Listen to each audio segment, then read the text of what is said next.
तुम्ही रोज प्रेरणादायी व्हिडिओ पाहता, पण काही दिवसांनी पुन्हा जुन्या सवयींकडे जाता का? जर आयुष्य बदलण्याचा खरा मंत्र रोजच्या छोट्या कृतींमध्ये लपलेला असेल तर? लेखिका लुईस एल हे सांगतात, सकाळ म्हणजे नवीन सुरुवात. उठल्यावर पहिला विचार काय असतो? आज खूप काम आहे, की आजचा दिवस माझ्यासाठी चांगला आहे? सकाळची पहिले काही मिनिटं तुमच्या संपूर्ण दिवसाचा दिनक्रम ठरवतात. डेली वर्कमध्ये अफर्मेशन्स खूप महत्त्वाच्या आहेत. जसे की, मी स्वतःला स्वीकारतो, आज मी शांत आणि सक्षम आहे. ही वाक्य फक्त शब्द नाहीत, ती तुमच्या मनासाठी नवीन प्रोग्रॅमिंग आहेत. आरशासमोर उभं राहून स्वतःशी बोला, मी तुझ्यावर प्रेम करतो. पहिल्यांदा कठीण वाटेल, पण रोज केल्याने आत्मविश्वास वाढतो. दररोज 5 मिनिटं डायरी लिहा.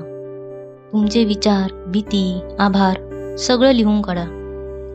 जे आत अडकलेलं असतं ते बाहेर आलं की हलकं वाटतं. डेली वर्क म्हणजे रोज स्वतःला मोकळं करणं. रोज एक छोटी गोष्ट माफ करा. रोज एक चिंता सोडा. मन रिकामं असेल तर नवीन सकारात्मक विचारांना जागा मिळते.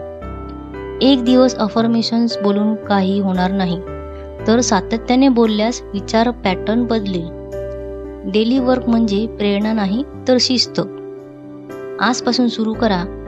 सकाळी 1 मिनिट सकारात्मक वाक्य बोला. 1 मिनिट कृतज्ञता व्यक्त करा. 1 मिनिट आरशात स्वतःशी बोला. 1 मिनिट दीर्घ श्वास घ्या. 1 मिनिट स्वतःला माफ करा. मोठा बदल छोट्या कृतींच्या सातत्यातून होतो. दररोजचं काम म्हणजे तुमचं भविष्य. आजपासून एक छोटा निर्णय घ्या. दररोज स्वतःसाठी 5 मिनिटं द्या. व्हिडिओ आवडला तर लाईक, शेअर, सबस्क्राईब करा. पुन्हा भेटूया पुढच्या व्हिडिओमध्ये. धन्यवाद.